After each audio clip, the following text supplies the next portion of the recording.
ఎవరిని ఎలా పడగొట్టేద్దాం, ఎవరిని ఎలా నాశనం చేసేద్దాం, వీడు నాకన్నా వృద్ధిలోకి వచ్చాడే, ఏ కుట్ర చేద్దాం, ఏం మాటలు మాట్లాడదాం, వాడిని ఎలా సర్వనాశనం చేసేద్దాం, ఇటువంటి దిక్కుమాలిన ఆలోచనలు చెయ్యి.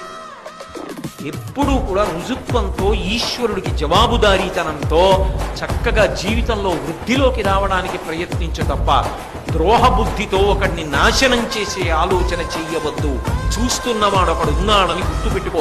కోట్ల జన్మలు కట్టి కుడిపిన నాడు బాధపడతాం. కాబట్టి వద్దు అటువంటి ద్రోహ. ఎవరిని ఎలా పడగొట్టేద్దాం, ఎవరిని ఎలా నాశనం చేసేద్దాం, వీడు నాకన్నా వృద్ధిలోకి వచ్చాడే, ఏ కుట్ర చేద్దాం, ఏం మాటలు మాట్లాడదాం, వాడిని ఎలా సర్వనాశనం చేసేద్దాం, ఇటువంటి దిక్కుమాలిన ఆలోచనలు చెయ్యి.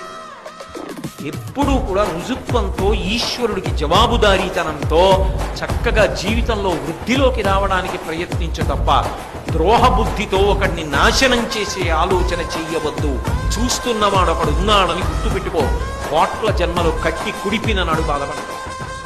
కాబట్టి వద్దు అటువంటి ద్రోహ.